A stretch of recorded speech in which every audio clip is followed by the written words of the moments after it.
Well, here we are again, and to the session, the third session of the Peace Course. We're dealing with two peace skills today. Get feelings out. Wow, that's a big one. And listen with compassion. So I'm going to put up the guide one more time so we can look at this. We have covered the first peace skill of envisioning peace. And then last week we talked about deciding to set in motion a healing process. Well, these are both internal peace skills. They happen just within you, and that's wonderful. So now we're moving to the first external peace skill, which is getting the feelings out. And this will often not look like peace. So we're going to try to get it to look like peace, okay? Yeah. So, and it's because the feelings are often volatile and strong and full of emotion.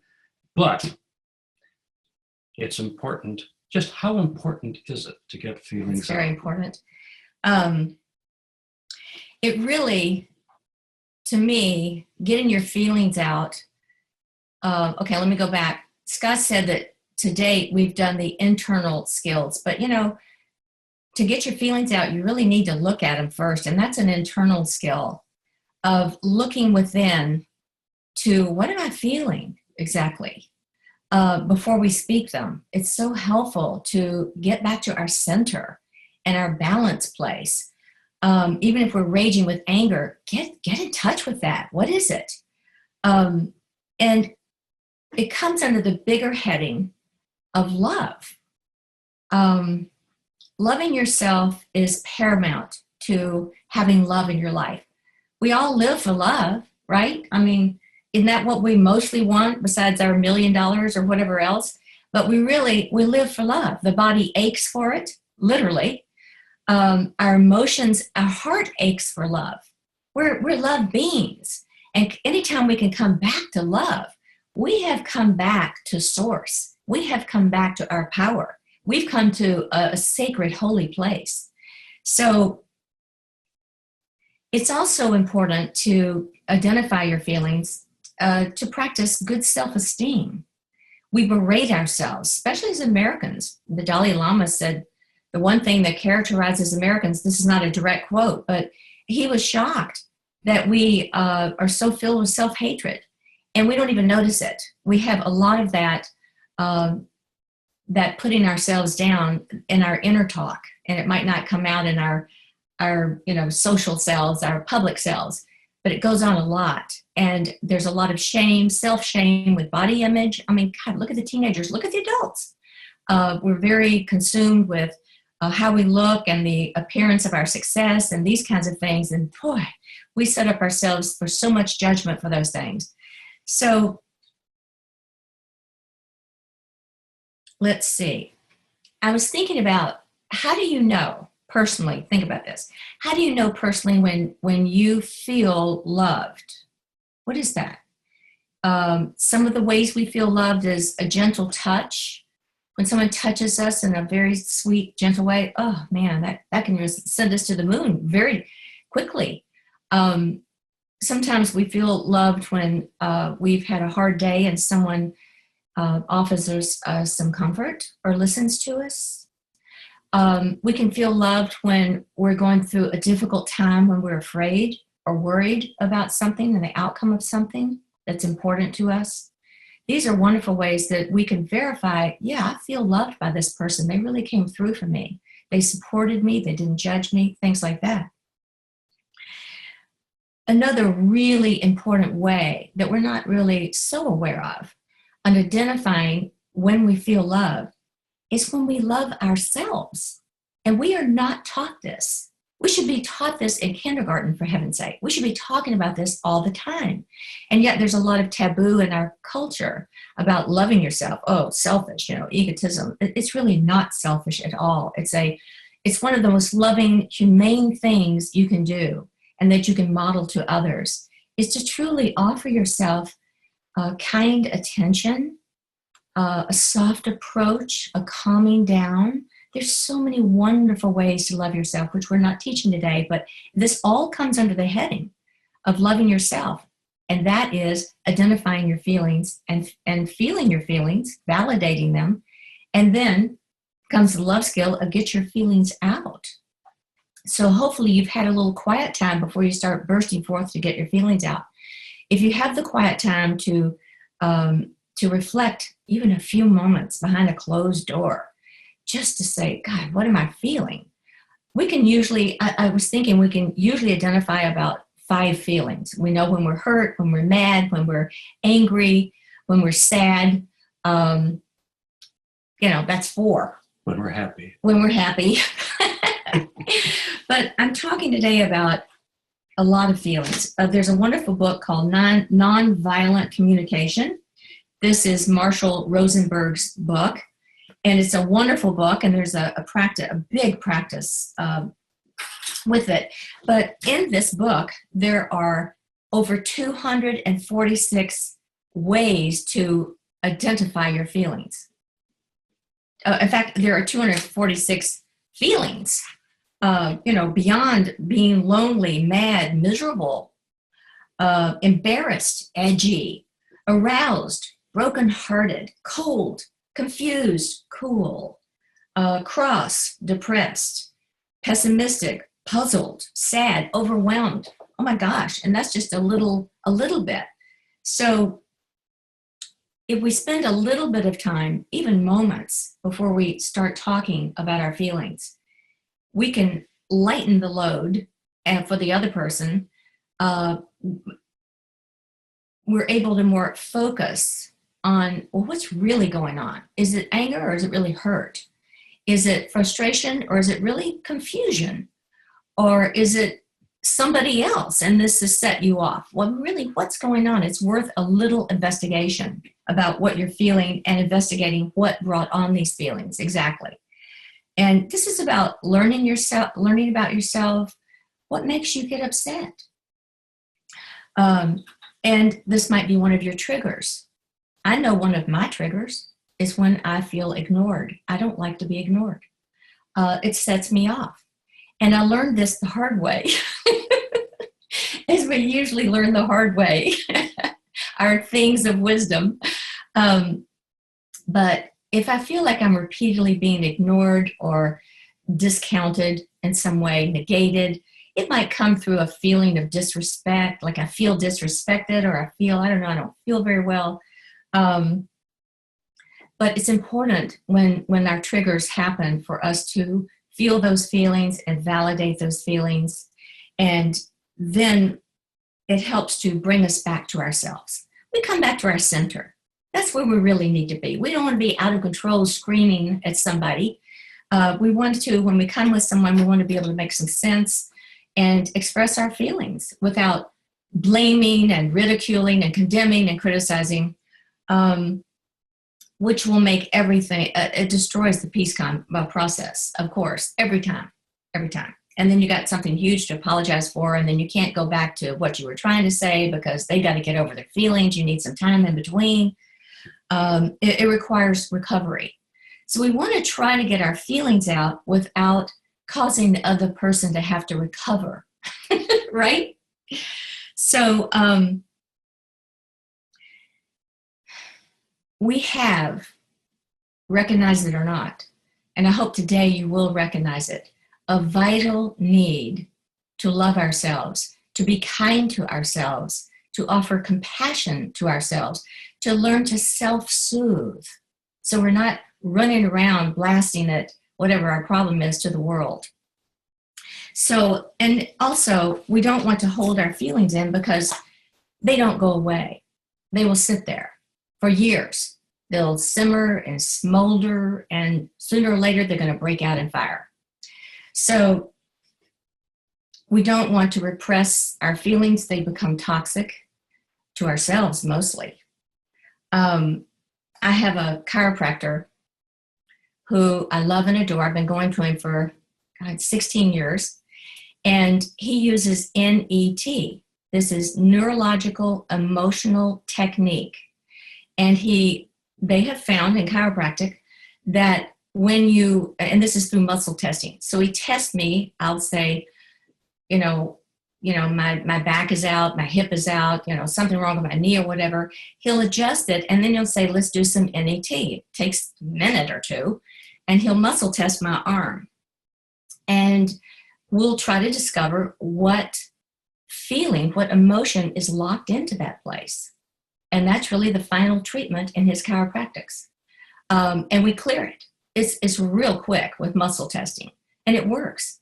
So, and also in my spiritual healing practice for many, many years, I discovered that people's repressed emotions, listen, we're used to our emotions. We're used to that seething resentment that we've had against someone that we love. So, we don't feel comfortable about resenting someone we love, or we don't feel comfortable about ourselves being someone who's resentful because we consider ourselves loving. So it really takes some courage to come to terms with how you feel. And I hope that as I'm speaking this morning, that you are getting in touch with your feelings. What's your primary feeling this morning? Is it hopeful? Is it worry? Is it stress? What are you feeling right now? We don't have to go into it. I'm just helping you to feel your feelings and get in that pattern, that flow. It's a way of staying in touch with yourself. It's a way of knowing yourself. It's a way of being true to yourself, and it's a way of loving yourself. Now, I'm not saying that you are your feelings. I'm not saying that at all. You are not your feelings. When I get in touch and identify my feelings, I don't say, well, that's me. I'm just an angry person. I'm just an upset. I always get upset about this. I don't start identifying at all. I just say, okay, well, it's just a feeling. I mean, how many people have been mad throughout time? Billions and billions and billions of people. That doesn't mean they're angry people. That doesn't label us. It doesn't really identify who we are. We're humans, and we have feelings. That's all. And to help ourselves identify our feelings is the goal here, and be real with ourselves and be in tune with ourselves. So you're going to need this skill for the rest of your life. If you haven't been doing it, now's the time to start. It'll really be helpful. So our goal with the peace skills is to feel our feelings and then get our feelings out with the other person without destroying their feelings or the moment, without any destruction, without any need for recovery on the other person's part, hopefully. Well, I'll just say, if we can do it in a fair way, in a loving way, and with goodwill to the other person, we pretty much approximated getting our feelings out in a peace process. Wouldn't you agree? Mm-hmm. So we don't want to show any disrespect or cause the other person to shut down, because we know how it feels when somebody blasts us and we're just shut down. I mean, there's, who wants to talk to them? Or you become defensive. So the real key to getting your feelings out is first get in touch with your own feelings. What in the heck are you feeling? And without the blame, just investigate, what is the feeling? So the main thing that we want when we're faced with confrontation is peace. We want resolution. We want to get this thing over with. We want to feel good. We want to feel better. We want to get back to love, right? That's all we really live for. We want to feel good. It's not going to happen through blasting another person. We know that, of course. You're all love masters. You wouldn't have signed up for this course if you weren't.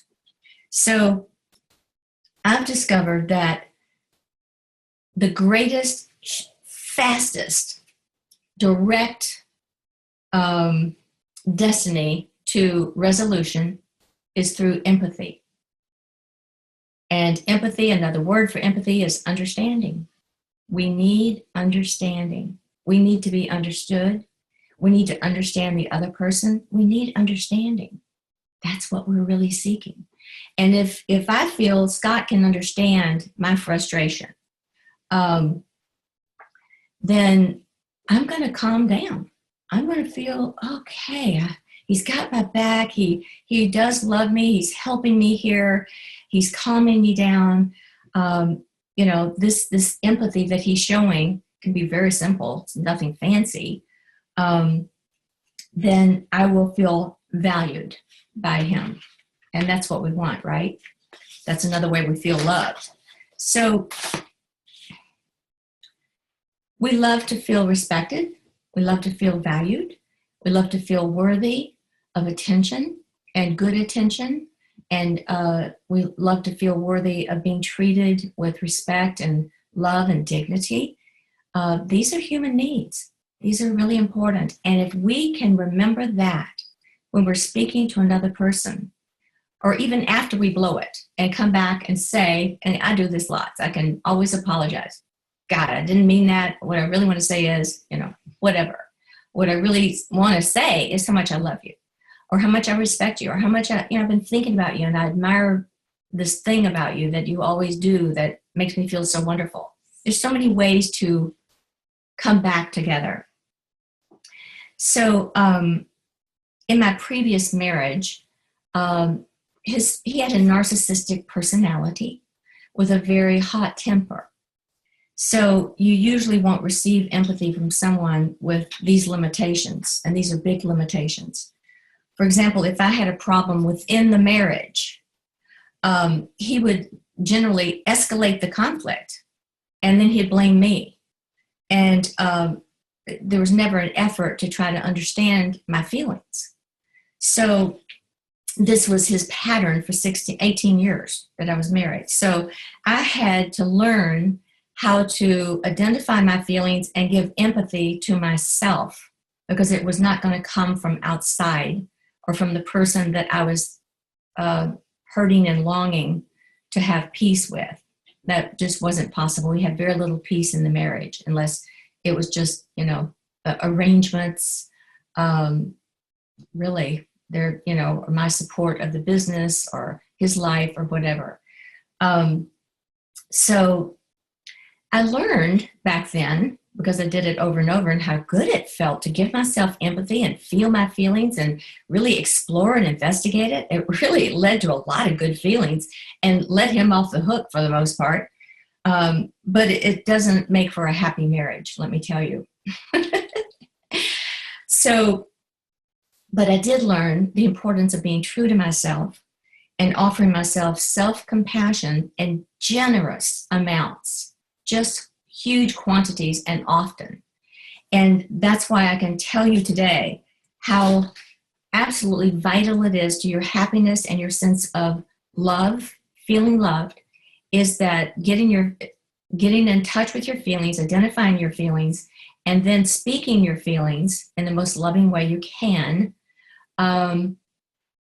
really leads to peace and leads to more love. That's beautiful.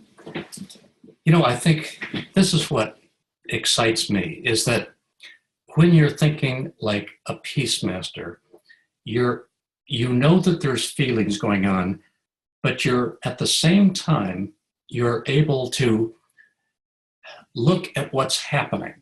Now, here's the thing. Sometimes you are a party to the conflict. It's between you and someone else, like if Shannon and I are having a disagreement. Well, that's tougher than if someone else is in conflict and you're trying to help them, because you're no longer the active player with all your feelings you have to deal with. So as a peacemaster, you recognize that there's something bigger going on than the feelings that you have or the feelings that you're seeing in front of you. So I want to just show you again this peace chart, because here we are getting the feelings out, and it can be a very volatile but important moment. But you, as a peacemaster, and this is why we're talking, know that just by this one skill down here, listen with compassion, that this will diffuse the negative feelings by an enormous amount, just by listening with compassion. And we haven't even gotten to these other things that we're going to add to that recipe, because basically, here's where we're heading. Over here there's a story, and people get stuck in their story, and they can't get into peace because they keep rehearsing their story or because no one listens to them. So they're still angry and they're still in their story. So if they're stuck in the story, they can't explore solutions for peace. Solutions. So we're back here with getting the feelings out. We're a long way from solutions. However, when somebody can get their feelings out and feel heard, that is the beginning of the resolution to the conflict. So it's important to understand it's a process, and sometimes it helps me, or it often always helps me, when I see volatile feelings, to not focus so much on the, wow, we got an earthquake going here, but to focus on the fact, oh, we have the beginning of a process taking place here, a process that could lead to peace. And my role in this, I can actually play a significant role by listening with compassion. And when I do that, I know what's going to happen in advance, because you cannot be angry in my presence for very long if I'm not arguing with you and I'm listening with compassion. So you just can't. You can't maintain your anger. And that's one of the beautiful things that you have as in your tool belt as a peace master. Now, here's some ways that you can mess it up.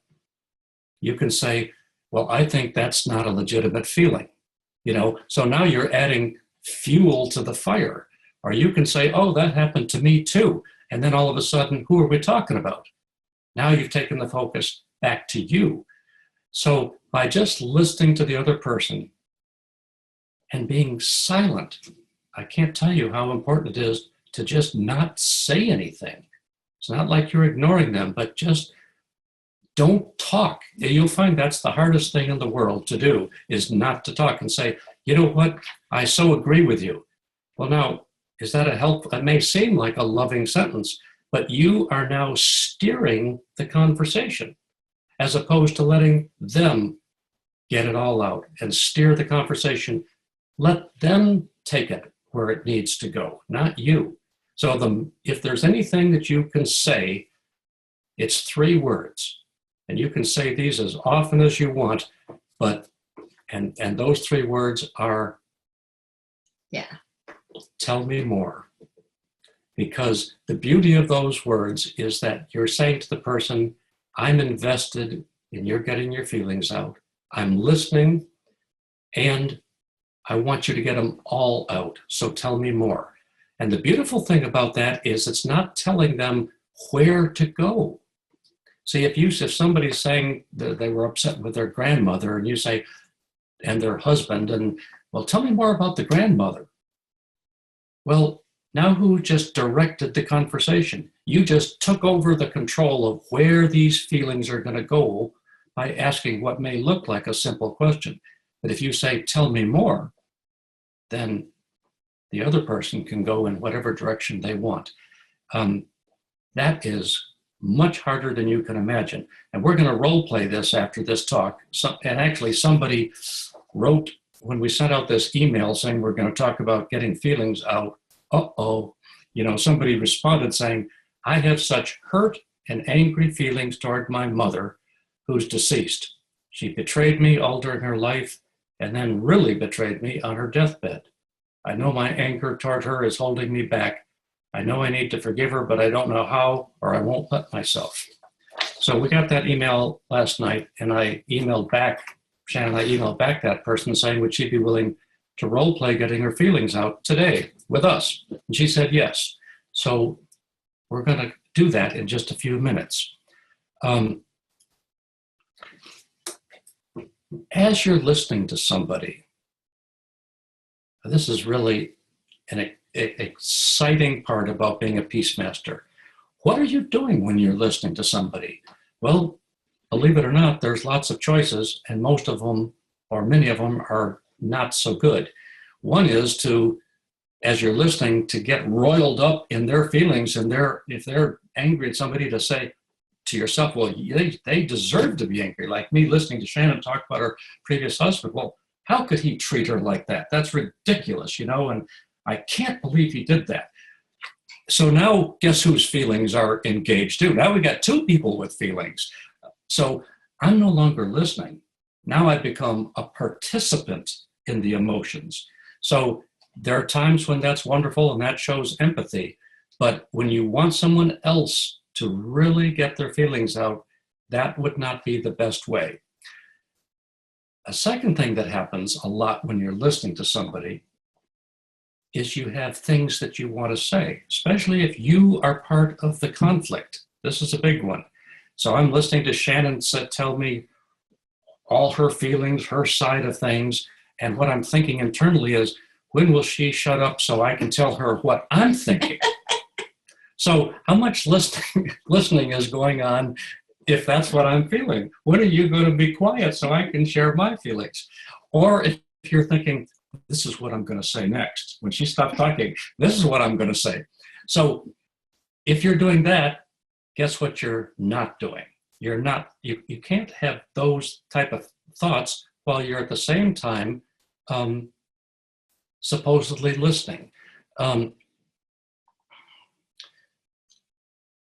So one more thing.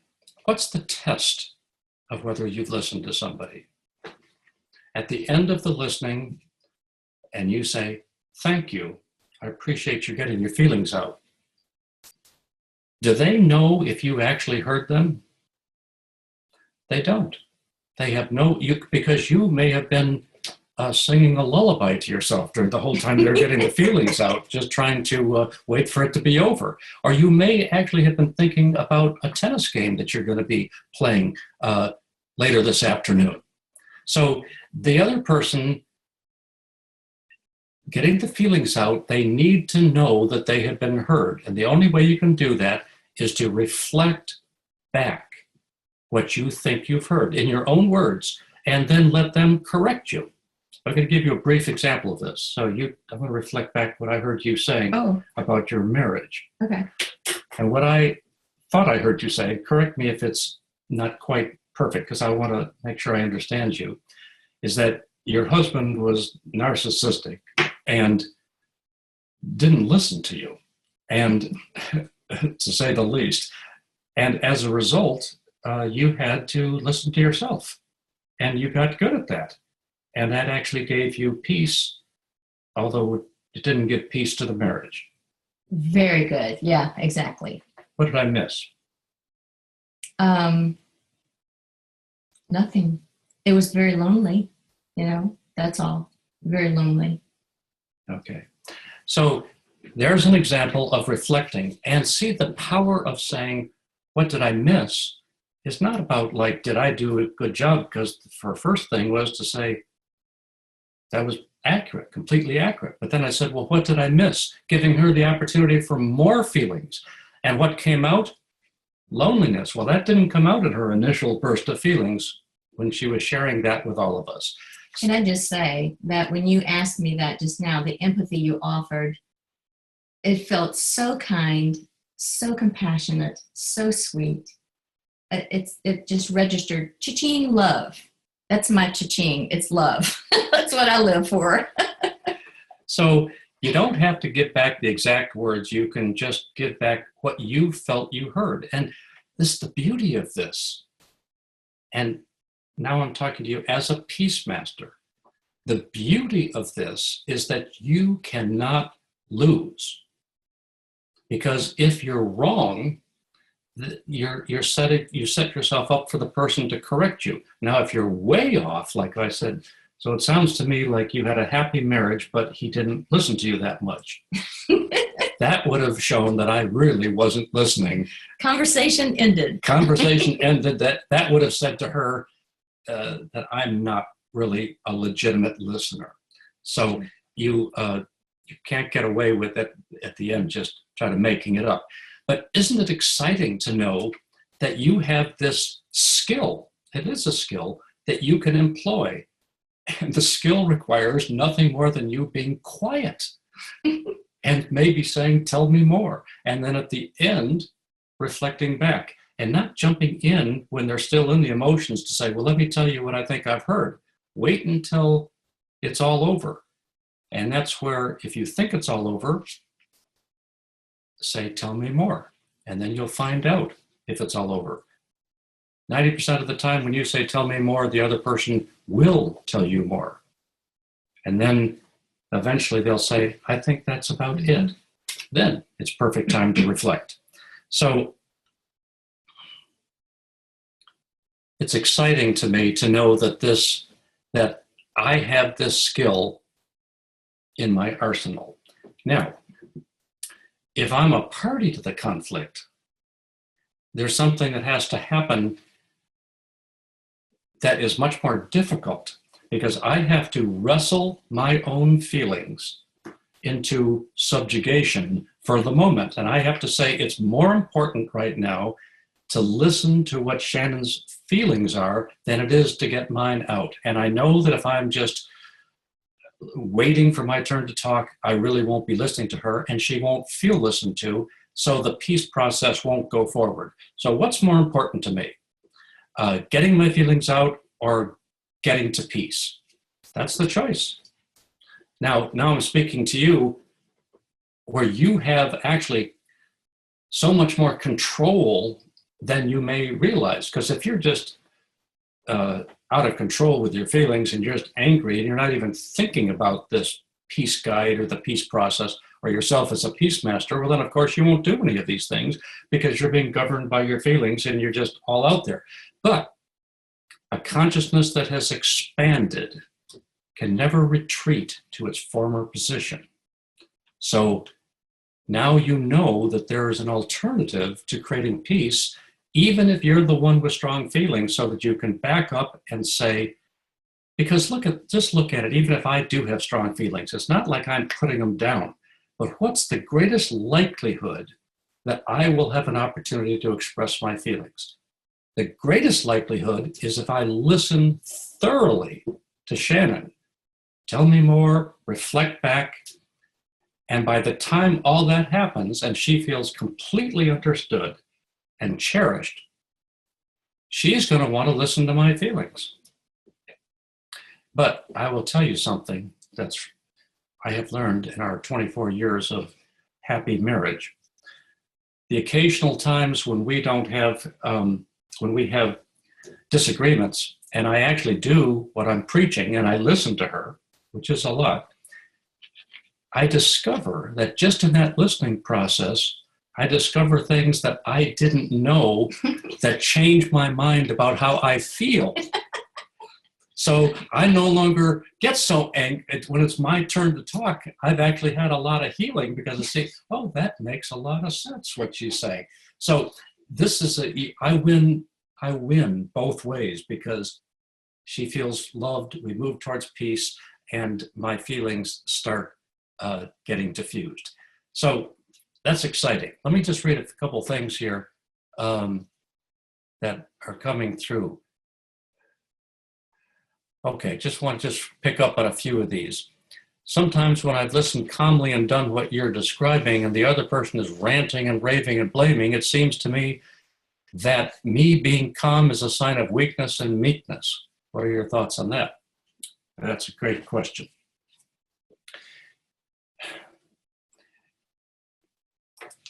We don't always achieve peace, and we don't always achieve peace with the person that we're trying to achieve it with. Shannon didn't achieve peace with her previous husband. She tried, it lasted 18 years. I think the key here is to know that if there is a way to peace, this is the way it's going to happen, through listening with compassion. And then as we move into our next skills of being a detached but loving observer, that's going to become very important. So it may be, I will tell you this, when somebody rants and raves, they're not going to be able to keep that up unless you lose your cool. It's eventually going to come down, unless they're just like a ranter and raver in their core soul. But even so, think of it this way. Let's suppose there's a fire broke out in your room right now, or this room where we are. What would that fire need to continue? It would need oxygen. A fire cannot keep burning without oxygen. So I look at conflict in that way. The other person's angry. So what is it that they need to keep fueling that anger? They need a reaction. As long as there's a reaction, there's fire. So if you don't give them a reaction, I think you're not looking meek and weak. I think you are taking the position, the strongest position you can take on earth or heaven, to be a peace master. It may lead to the fact that you realize it's important that you not be abused. Yeah. And this may bring that to the fore where this is not the relationship with you, but you cannot be in a stronger position than what I'm saying. And knowing, and just test this out, because that other person, I believe, is going to lose their ability to go forward if you don't give them the oxygen. You know, in our culture, as I think it's in most cultures, unfortunately, around the globe, there is a paradigm blindness around peacemaking. And quite often, the person who's trying to create peace is misperceived as someone who's weak. And others maybe in that sector don't feel defended or, stood up for and supported. But when you look at our greatest examples of some of the greatest lights who've ever lived, Gandhi, without raising a sword or shooting a bullet, transformed his country into one of enslavement by the British rule, and it was really cruel, to one of freedom. And he was a peacemaker. He did it through this higher consciousness. And you're called into this meeting. This is a very holy meeting. We're having holy conversation. This is not for most people, honestly, as you well know. And so it's helpful for you to know and realize that many times when you're in a peacemaking situation, you might be talking to someone that doesn't have a clue as to the honor and the respect and the power behind what you are trying to accomplish here with creating peace. It's powerful. And you alone will hold that torch high in the dark night until you create the peace for it. I'll tell you one area where I have tested and found that it always fails in the peace process. And that is when you start thinking that the peace process is a joint venture. Like, Shannon, let's just listen to each other because I think we'll end up in more peace. Now, that may seem logical, but what and she says, and then she doesn't want to do that. I'm trying to look at peace as a joint venture, and she may not be ready to buy into that joint venture. So the most powerful thing you can do is to realize you're alone. I'm serious. For a while, yeah, you are. You might say you're the leader. You're the leader. Because the leader is alone. You're the leader of something the other person doesn't even know about. That's true. And that puts you in an immense amount of strength because you do not depend on anybody joining you in the process, because that just creates another argument. If you try to get co-opt somebody and saying, don't you want to have peace? And let's talk about this so we can move towards peace. Well, I don't find that works very well. What I find works extremely well is to, within me, privately, the other person can't see it, I've made the decision, I'm going to go for peace. And I'm going to go there one step at a time, and I'm going to do all the things that I know work. Here's what somebody says: sometimes I have told my problems to anyone who would listen because I needed to get my feelings out. But when I've done that, shared with anyone, I've gotten poor advice, or I've gotten laughed at or discounted. Being discounted is a huge trigger for me. So learning how to self-soothe and deal with anger is vital. Yes, and learning how to pick the people to share your feelings with. Yeah. Because Shannon learned, share your feelings with your previous husband. Oh, Lord, no. That's not going to work. Most people I would not share my feelings with. I mean, unless I was in direct conflict and needed to. Well, I've had a lot of that. conflict in being caretaker for my dad and my mom for the last couple of years. My mom passed on, but I'm in constant communication with doctors and nurses and health caregivers, and hundreds probably. And so there's always going to be conflict. They sent the wrong person or gave the wrong whatever. And so that's really important. Somebody wrote here, how do you train people? This is on the chat. How do you train people to listen with compassion? You said feel heard and not hear heard. And not hear heard. Not feel heard. I'm going to tell you a little story, because I was working on my doctorate in education and with a lot of focus on counseling.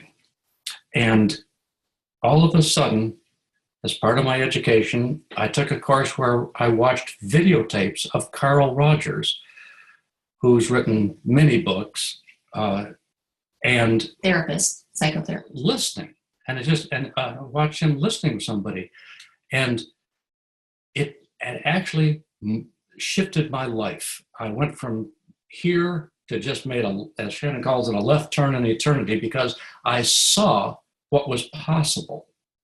In fact, he even tells the story of someone who came to his office and he asked, tell me what's going on. And they spoke for an hour and he was not engaged in that conversation, just listening. And the session was over and they said, okay, that's the end of our session. We'll see you next week. Next week he'll get to say something. Well, this went on for 4 or 5 sessions, where each time the person just had so much feelings that needed to be vented. And in the next session, she came and said, I'm healed. I don't need any more sessions. And he had never said a single word, just listened to her. So I learned, though, just the power of this from that. So there's lots of books, Marshall Rosenberg, there's lots of internal debates about which approach is better or not, but they're all based on compassionate listening and letting the other person be the focus. So let me ask, Barb, are you there that you could role play with me? Oh, I guess I'm going to have to unmute to hear you. Yes, I'm here. Okay, good. Now I'm just going to hold on just a second. Okay, Barb, you're there. Is that correct? Yes, I'm here. Can you hear me okay? I can hear you perfectly, and thanks for being willing to practice this. We haven't talked together about this except what I've shared about your email. So this is a good example. And are you ready to share your feelings with me? Yes, I am. Okay. Well, you're on audio, so people won't be able to see your video, and that's okay. Just watch me, and that's good, because hopefully they'll see that my mouth doesn't say anything. So, Barb, even though you wrote the email and we're doing this as a training session, I would like you to share your feelings just as if you and I were in a private room together, because I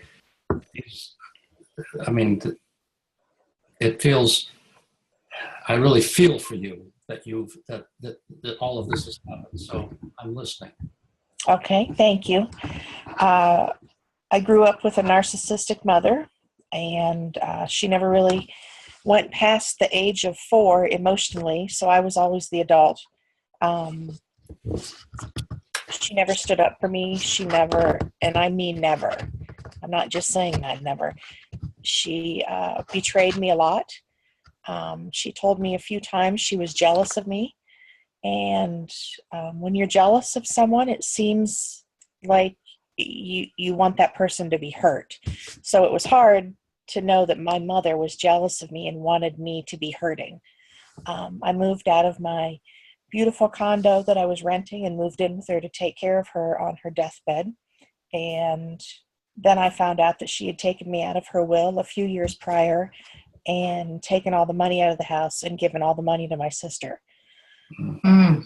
So when she died, I had no money because I was using that to pay my bills and to pay some of her bills. And then I had nowhere to live. So I went from having a life, having a beautiful condo, to having nowhere to live, no money, and filled with betrayal and immense hurt and anger. And then when I shared my feelings with her sisters didn't believe me. They said I was lying. Mm.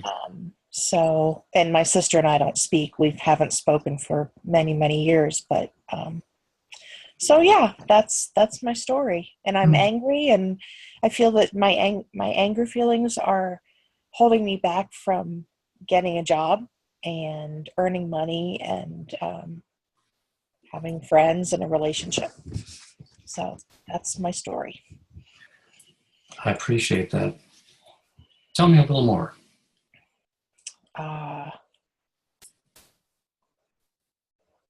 I'm just angry. I'm hurt, actually. Anger comes from hurt, so I'm unbelievably hurt. So yeah, I think I need to grieve it, and I'm not sure how to grieve that, but I think that that's important for me to grieve it so that I can go through the steps of the 5 steps of grief and move on. So yeah, that's about all I have to say. Oh, okay. I really appreciate your sharing, Barb, because my heart goes out to you. Let me, what I'd like to do is reflect back what I heard, and then just help me expand in case I'm not completely accurate, okay? Okay.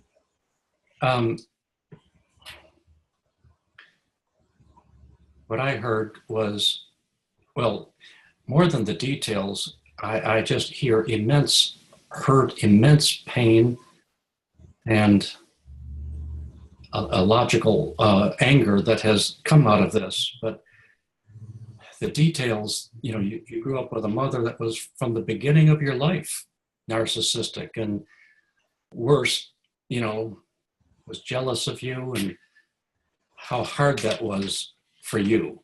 And then I think what I heard also was that when she passed on and you were there and you had been helping her, was what I got from your words, she betrayed you, left you out of the will, left you with, you had a nice condo, a nice life, and after she passed on, and you had nothing. So it's like the final betrayal of a life that had been one where she was betraying you constantly. And as a result of this, it's like the hurt is so deep that you're not even sure that it's possible to heal, or that you've. Is that accurate? That is accurate. Like you said, when she passed away, I guess I described that as her final FU to me. And excuse my language, but that's how it feels. It was her final FU. So I don't even know where to begin to start healing. I feel like my emotions are swirling around in my head. So yes, you listened very well, and you're very accurate in saying that back to me. So I'm hearing two things here that are a little contradictory, so help me with this. I'm hearing your emotions are swirling around, so you don't know where to begin, which I can understand. But I also heard you before saying that you need to grieve, and that you need to grieve, and you even mentioned going through the stages of grief. Right. Tell me more.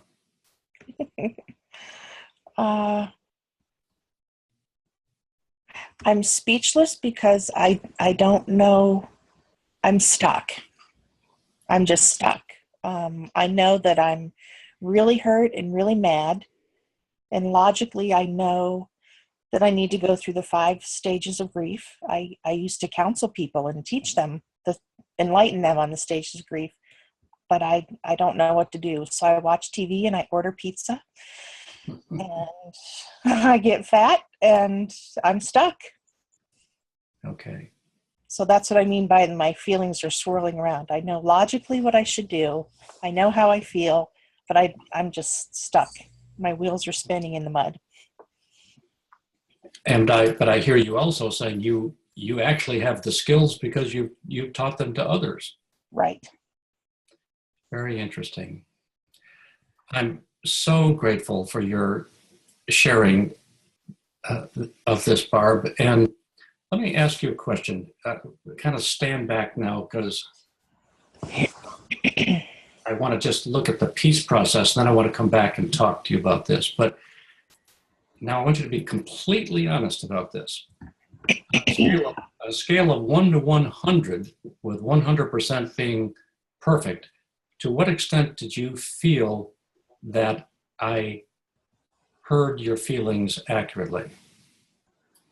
Scale at 100 being perfect. I would say